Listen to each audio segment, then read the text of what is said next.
Rejection rejection হচ্ছে লাইফের একটা পার্ট। তো রিজেকশান এমন একটা জিনিস না, প্রত্যেকটা মানুষকে ফেস করতে হয়। তো তোমরাও ফেস করেছো, আমিও ফেস করেছি। তো এগুলোকে নিয়ে না বয়ে যেয়ে লাভ নেই। এগুলো যখনের জিনিস তখন ঝেড়ে ফেলে দাও পেছনে, আর ওটাকে না ধরে লাইফে এগোতে থাকো। তাহলে দেখবে তুমি আস্তে আস্তে সাকসেসের চূড়া দেখতে পাবে। আর হয়তো ২ মাস তুমি প্রচুর পরিশ্রম করেছো, জি জান লাগিয়ে দিয়েছো, বাট তবুও কোনো কিছু সাফল্য আসেনি। তাহলেও কিন্তু ভেঙে পড়ো না। পরের দিন যে সকালটা আছে না, সে তোমার জন্য ওয়েট করছে যে তুমি ভোরে উঠে আবার রিস্টার্ট করবে। কারণ অনেক মানুষ হয়তো তোমাকে রিজেক্ট করে দেবে, অনেক মানুষ হয়তো তোমাকে অপমানও করে দেবে। বাট তবুও কিন্তু তুমি ভেঙে পড়ো না। তুমি শক্ত মনে, শক্ত হাতে নিজে যেটা করছো সেটার উপর বিশ্বাস ভরসা রেখে এগিয়ে যাও। তবেই তুমি একটা জায়গা দেখতে পাবে। তার কারণ আমার লাইফটা অনেক কঠিন। আমাকে কিন্তু এত ভালো করে বোঝানোর কেউ ছিল না।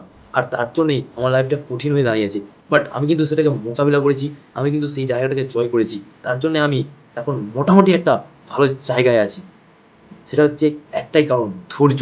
যদি তোমার মধ্যে অনেক ধৈর্য থাকে তাহলে তুমি অনেক বড় জায়গায় যেতে পারবে। আর তোমার মধ্যে যদি না ধৈর্য না থাকে না, তুমি এই ছোট্ট জায়গাটা, এইটুকুনি গ্যাপটাও অ্যাচিভ করতে পারবে না।